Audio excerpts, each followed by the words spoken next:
One pill is known as stronger, the other is often called safer. But what if that's not the full truth? Every day, millions of people are given these painkillers without really understanding how different they are, or what they can quietly do to the body over time. Doctors talk about pain relief. They rarely talk about the hidden trade offs. Today, we're breaking down oxycodone versus hydrocodone, two of the most prescribed pain medications in the world, and the things most people are never told before taking them. Oxycodone and hydrocodone belong to the same family of drugs. They are opioids. Doctors prescribe them for moderate to severe pain, usually after surgery, injury, or serious medical conditions.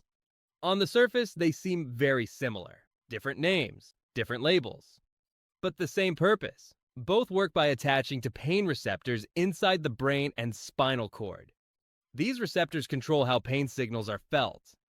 When the drug binds to them, pain feels weaker, slower, and sometimes distant. But here's the part many people miss. These drugs don't just block pain, they also affect mood, breathing, and reward centers in the brain.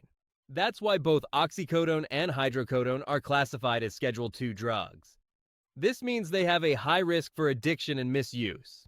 The government places them in the same category as drugs with serious abuse potential. Yet many patients hear only one word from their doctor: relief. Not risk, not dependence, just relief. And that's where the misunderstanding begins. The biggest difference between these two drugs is strength. This is called potency. In simple terms, potency means how much of a drug it takes to get the same effect.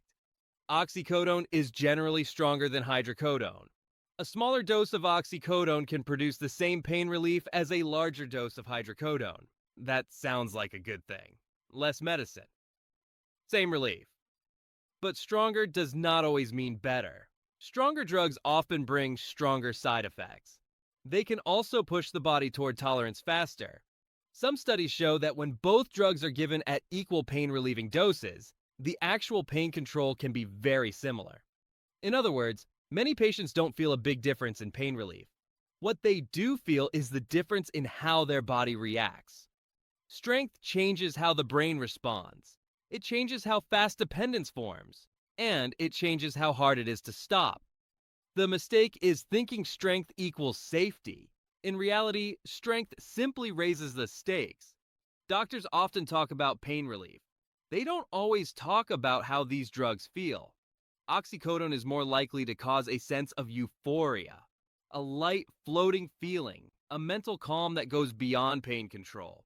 For some people, this feels comforting. For others, it feels addictive. It can also cause more constipation and stomach issues. Hydrocodone, on the other hand, tends to cause more sedation. People feel sleepy, heavy, slowed down, less mental lift, more physical tiredness. These differences matter more than most people realize. Euphoria is not just a side effect, it is one of the strongest drivers of misuse. When the brain links a pill to pleasure, it remembers. It wants more. Sedation can be dangerous too, especially when combined with alcohol or other medications. The body slows down, breathing slows down, reaction time drops. These aren't small details. They shape how addiction begins, how accidents happen, and how people lose control without noticing it. Both oxycodone and hydrocodone carry a high risk of addiction. This is not rare. This is not extreme. It is common. Long-term use often leads to physical dependence, even when taken as prescribed.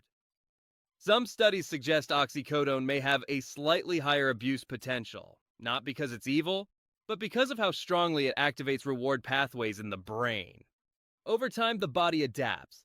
The same dose stops working, the brain demands more. This is tolerance. Soon, stopping the drug doesn't just bring pain back, it brings withdrawal, anxiety, sweating, nausea, restlessness, and cravings. Overdose risk increases quietly. People don't always plan it. They misjudge a dose, mix it with alcohol, or take an old prescription. Opioid overdose is one of the leading causes of accidental death, and many of those cases started with a prescription that seemed harmless. Doctors are trained to reduce pain. They are not always trained to explain long-term consequences in detail. Many patients are never told how fast tolerance can develop. or how stopping the drug can feel worse than the original pain. Another rarely discussed factor is metabolism. People process opioids differently. Genetics, liver function, and other medications all change how the drug behaves inside the body. One person may feel mild relief. Another may feel intense effects from the same dose. This unpredictability is dangerous. Some providers underestimate how quickly the brain adapts. Weeks can turn into months, months into years, and suddenly the medication is no longer a tool. It's a requirement. Pain treatment becomes dependency management. That shift often happens quietly, without warning, without a clear conversation. Opioids are meant for short-term relief, but when used too long, they can backfire. Tolerance builds. Doses increase. Pain sensitivity can actually worsen. This is called opioid-induced hyperalgesia. The drug meant to reduce pain can make the body feel more pain. Physical dependence locks the cycle in place.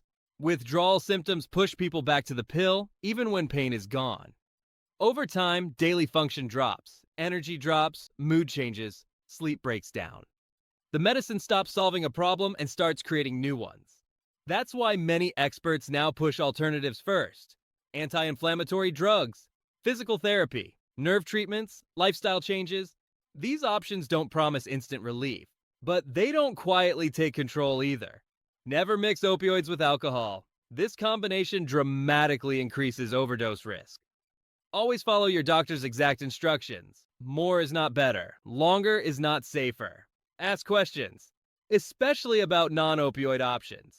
Ask how long you truly need the medication. Ask how to stop safely. And never share pills.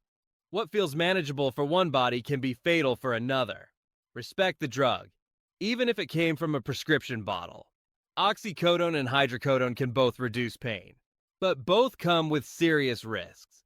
Strength does not equal safety. Relief always has a cost.